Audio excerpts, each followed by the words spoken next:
नमस्कार दोस्तों। आप सभी का स्वागत है आपके अपने YouTube चैनल कैलेंडर कथा में। भगवान भोलेनाथ की असीम कृपा आप और आपके पूरे परिवार पर हमेशा बनी रहे। सावन का महीना भगवान शिव की भक्ति के लिए सबसे पावन माना जाता है। ऐसा कहा जाता है कि इस महीने में सच्चे मन से की गई छोटी सी पूजा भी भगवान भोलेनाथ तक जल्दी पहुंचती है, क्योंकि वे भोले हैं, आशुतोष हैं और अपने भक्तों की भावना को सबसे अधिक महत्व देते हैं। आज की इस वीडियो में मैं आपको मंदिर में सावन सोमवार की सबसे सरल, सहज और प्रचलित पूजा विधि बताऊंगा, जिसे अधिकांश शिव मंदिरों और घरों में श्रद्धा के साथ किया जाता है। साथ ही अंत में एक ऐसा छोटा सा उपाय भी बताऊंगा, जिसे लोग वर्षों से श्रद्धा के साथ करते आ रहे हैं। इसलिए वीडियो को अंत तक जरूर देखिए। सबसे पहले, सोमवार की सुबह जल्दी उठिए, स्नान करके स्वच्छ वस्त्र पहनिए। यदि संभव हो तो हरे, सफेद या हल्के रंग के कपड़े पहन सकते हैं। लेकिन सबसे जरूरी बात है कि मन और तन दोनों पवित्र हों। अब एक छोटी सी पूजा की थाली तैयार कर लीजिए। इसमें शुद्ध जल, यदि हो सके तो थोड़ा सा गंगा जल, कच्चा दूध, बेलपत्र, चंदन, अक्षत, सफेद या उपलब्ध कोई भी ताजा फूल, धूप, शुद्ध देसी घी का दीपक, मौली, फल या बताशे का भोग। और यदि आपके यहाँ की परंपरा में हो तो धतूरा या भांग भी रख सकते हैं। याद रखिए, भगवान शिव को भक्ति प्रिय है। सामग्री कम या ज्यादा होने से पूजा का फल कम नहीं होता। अब मंदिर पहुंचकर सबसे पहले भगवान शिव के सामने हाथ जोड़कर विनम्रता से प्रार्थना कीजिए। हे महादेव, मैं पूरी श्रद्धा और विश्वास के साथ आपकी पूजा करने आया हूं। यदि मेरी पूजा में कोई भूल हो जाए तो मुझे क्षमा कीजिए और मेरी भक्ति स्वीकार कीजिए।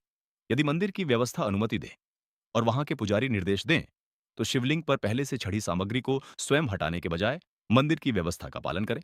इसके बाद सबसे पहले शुद्ध जल से भगवान शिव का अभिषेक कीजिए। यदि मंदिर में पूरा शिव परिवार विराजमान हो तो पहले शिव परिवार को जल अर्पित करें और फिर शिवलिंग पर जल चढ़ाएं। जल चढ़ाते समय मन ही मन ओम नमः शिवाय का जाप करते रहिए।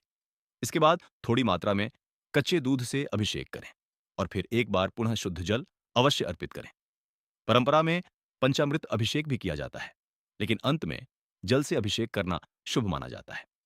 कच्चा दूध तांबे के पात्र में रखने के बजाय स्टील, चांदी या पीतल के पात्र में रखना उचित माना जाता है। अब चंदन का तिलक भगवान शिव को अर्पित करें। इसके बाद शुद्ध घी का दीपक जलाइए। दीपक हमारी श्रद्धा और भक्ति का प्रतीक माना जाता है। फिर मौली या कलावा भगवान को समर्पित कीजिए।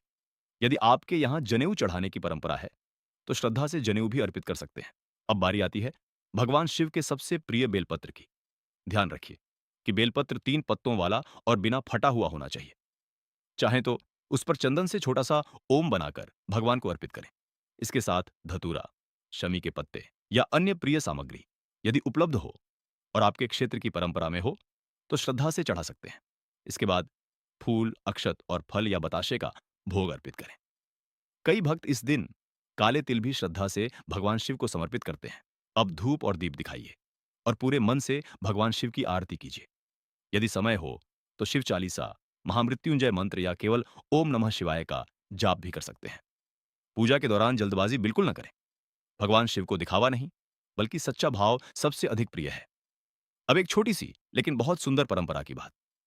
यदि मंदिर में बाहर नंदी महाराज विराजमान हों तो उन्हें भी प्रणाम करें, तिलक लगाएं और थोड़ा सा प्रसाद अर्पित करें। इसके बाद नंदी जी के कान में अपनी मनोकामना धीरे से कहें। मान्यता है कि नंदी महाराज भगवान शिव के परम भक्त हैं और भक्तों की प्रार्थना महादेव तक पहुंचाते हैं। यह श्रद्धा और विश्वास की परंपरा है, जिसे आज भी लाखों शिव भक्त निभाते हैं। अब बात करते हैं आज के सरल उपाय की।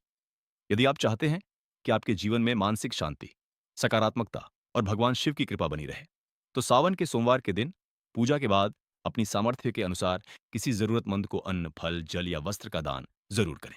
साथ ही पूरे दिन यथासंभव क्रोध, कटु वचन और किसी का अपमान करने से बचें। माना जाता है कि भगवान शिव केवल अभिषेक से ही नहीं, बल्कि दया, सेवा और विनम्र व्यवहार से भी अत्यंत प्रसन्न होते हैं।